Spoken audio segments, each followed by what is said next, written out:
El día de hoy hablaremos del primer y segundo par craneal. Revisión a cargo de Melissa Díaz, Nicolás Duarte y Angélica Gil, estudiantes de la Universidad Pedagógica y Tecnológica de Colombia, quienes cursan la asignatura de Medicina Interna en la rotación de Neurología dirigida por el neurólogo José Luis Bustos del Hospital San Rafael de Tuna. La bibliografía empleada fue la Neuroanatomía Esencial de Netter, la Semiología de Suros y el siguiente artículo de revisión. En cuanto al primer y segundo par, revisaremos su anatomía, método de exploración y sus respectivas alteraciones. En este gráfico podemos ver un breve resumen de la función de los 12 pares craneales. Hoy vamos a hablar del primer y segundo par. El primero es el nervio olfatorio. Empezaremos con su anatomía.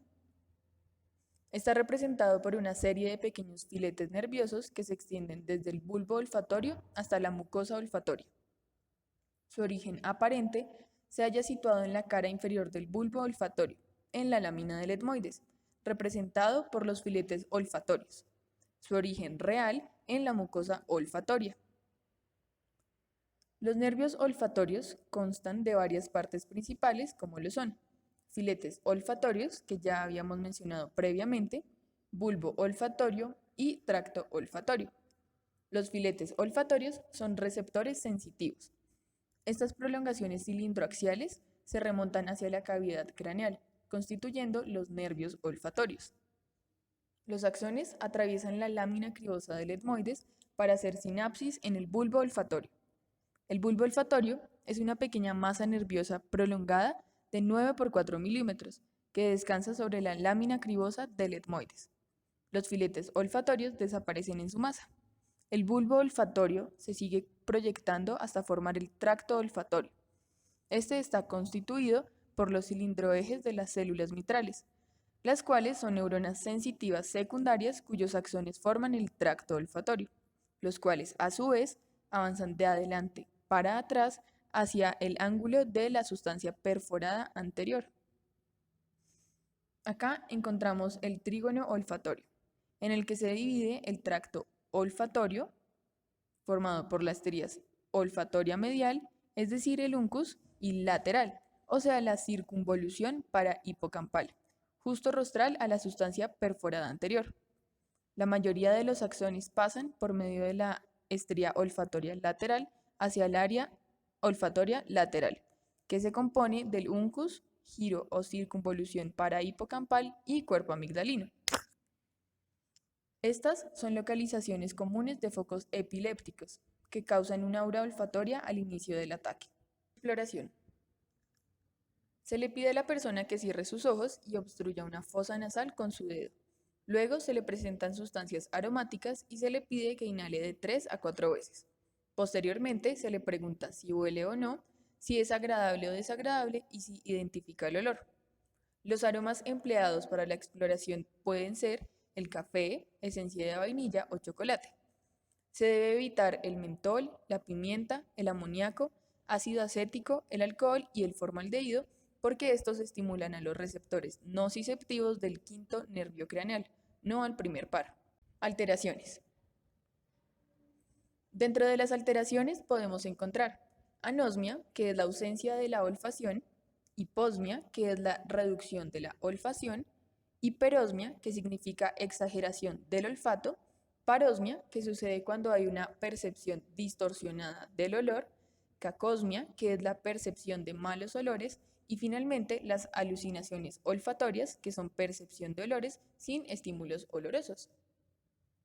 Consideraciones. La capacidad de olfacción disminuye con el envejecimiento. La hiposmia paulatina precede a los síntomas motores de la enfermedad de Parkinson, ya que también es dependiente de dopamina. En el embarazo o crisis de migraña puede haber hiperosmia. Alucinaciones olfatorias desagradables o cacosmia son características de las crisis uncinadas que afectan el uncus del hipocampo en la epilepsia del lóbulo temporal. Adicionalmente, el tabaquismo es la causa más frecuente de hiposmia. La rinitis aguda viral puede dañar permanentemente las células receptoras, por lo que su diagnóstico debe hacerse en el curso de la enfermedad, no antes y no después. y algunas causas de hiposmia por procesos expansivos intracraneales pueden ser meningioma del bulbo olfatorio o glioma del lóbulo frontal. El olfato se altera fácilmente con el humo del cigarrillo, reacciones alérgicas, infecciones respiratorias, entre otros.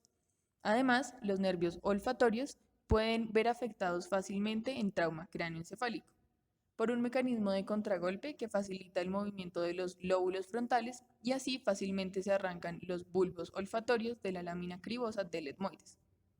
Esto, al igual que las operaciones neuroquirúrgicas en esta región, hemorragia subaracnoidea o una inflamación meningea crónica.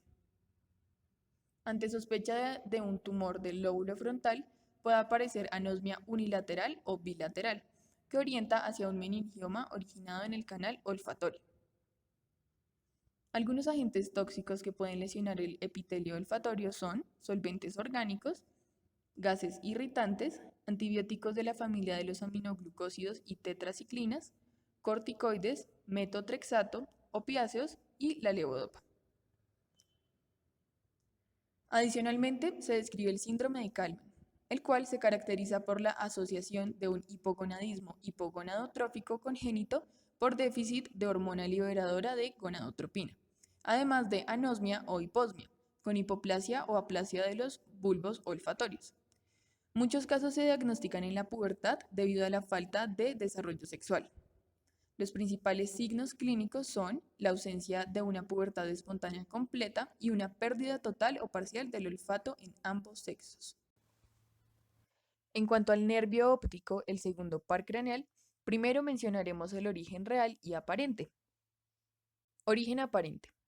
Este corresponde al ángulo anteroexterno del quiasma óptico. En cuanto al origen real, la neurona periférica está representada por las células bipolares de la retina, cuya prolongación periférica entra en relación con los conos y bastoncillos, simples células epiteliales. La prolongación central viene a terminar alrededor de las células ganglionares de la retina, que por este motivo constituyen la neurona central. Esto quiere decir que el origen real son las células ganglionares de la retina. El trayecto del nervio óptico inicia al entrar en la fosa craneal a través del agujero óptico. El nervio óptico tiene 4 cuadrantes que se corresponden con los 4 cuadrantes de la retina. Para entender esto, debemos tener en cuenta que el campo retiniano es el que vemos señalado con la flecha color verde, mientras que el campo visual está señalado con la flecha roja. Observemos que los colores en cada campo se intercambian. Esto se da porque el campo retiniano temporal representa el campo visual nasal, mientras que el campo retiniano nasal representa el campo visual temporal. Hay otro cambio importante. Podemos explicarlo tomando como ejemplo el cuadrante amarillo, representado por la estrella, el cual vemos que además de pasar de izquierda a derecha, pasa de estar arriba a estar abajo. Se explica por una serie de acusaciones que realiza el nervio. Para que quede más claro, vamos a explicarlas a continuación. En el quiasma óptico, las fibras retinianas nasales se decusan. Las fibras retinianas superiores se cruzan dorsalmente, es decir, que las fibras superiores van por arriba. Las fibras retinianas inferiores ventralmente, es decir, que van por debajo. Después está el tracto óptico, en el que las fibras de los cuadrantes retinianos superiores ocupan la parte medial del tracto óptico, mientras que las fibras de los cuadrantes retinianos inferiores ocupan la parte lateral del tracto óptico. Llegan al cuerpo geniculado, origen de las radiaciones ópticas, es decir, tracto geniculocalcarino. Pasa a través de la porción retrolentiforme de la cápsula interna para terminar en la corteza estriada, que sería el área 17 de Brodmann. Estas radiaciones ópticas están divididas en fibras dorsales y fibras ventrales. Las fibras dorsales pasan casi directamente en dirección dorsal hacia la corteza estriada, área 17, en la cara medial de los lóbulos occipitales en ambos márgenes del surco calcarino. Por otra parte, las fibras ventrales primero giran anterior e inferiormente en el lóbulo temporal, expandiéndose sobre la parte rostral del asta temporal. del ventrículo lateral. Luego giran dorsalmente, discurriendo junto a la pared externa del asta temporal del ventrículo lateral hasta la corteza occipital. Estas fibras también son llamadas asa de Meyer. Teniendo en cuenta este gráfico, podemos entender las alteraciones que veremos más adelante. Por último, está el polo occipital. Aquí se proyecta la mácula. En el infarto del lóbulo occipital hay respeto macular, retención de 5 grados centrales del campo visual debido a la contribución de la arteria cerebral media a esta área cortical. La exploración del nervio óptico comprende la agudeza visual, la visión de colores, el campo visual, el fondo de ojo y el examen pupilar. En cuanto a la agudeza visual, existen 3 formas de evaluarla. La primera es la prueba de Snell, que consiste en identificar correctamente las letras en la tabla de Snell a una distancia de 6 metros. El valor normal es 20/20. La segunda es el test de Jaeger, que sirve para evaluar la visión cercana. En caso de que la persona no sepa leer, se puede emplear la prueba cuentadedos, en donde se le pide contar los dedos de la mano del examinador a 1 metro de distancia en un fondo oscuro. En cuanto a las alteraciones, encontramos la ambliopía, que es la disminución de la agudeza visual, que incluyen las cataratas, miopías y retinitis. La amaurosis es el término semiológico para la ceguera, y hablamos de amaurosis fugaz cuando existió una ceguera unilateral y transitoria por ateroembolia de la arteria oftálmica que precede un ACV isquémico mayor contralateral. La visión en bulto es cuando la persona logra ver los dedos, pero no sabe cuántos hay, y en la visión de luz solo ve un haz luminoso. Otra alteración que podemos hallar es el síndrome de Anton, el cual es debido a alteraciones bilaterales de la corteza occipital en las áreas asociativas visuales. Puede cursar con ceguera cortical, anosognosia del defecto y fabulación acerca de lo que ve. El reflejo fotomotor se encuentra conservado. Muchas veces se catalogan erróneamente como pacientes psicogénicos y entre sus principales causas se encuentran el ACV, las hemorragias y los tumores. Para explorar la visión de los colores utilizamos las tablas de Ishihara, que se usan para el diagnóstico del daltonismo. En caso de no poseer dichas tablas, se le puede mostrar al paciente papeles de diferentes colores y pedirle que seleccione el color que le indiquemos. Dentro de las alteraciones se pueden encontrar discromatopsia, que es la alteración de la visión en colores, el daltonismo, que es un trastorno hereditario, que es más común en hombres. La acromatopsia, ver objetos sin color, indica lesión occipital. Metacromatopsia es observar objetos de color diferente al real. Y monocromatopsia se ve todo de un mismo color. En la agnosia cromática, el paciente no identifica el color.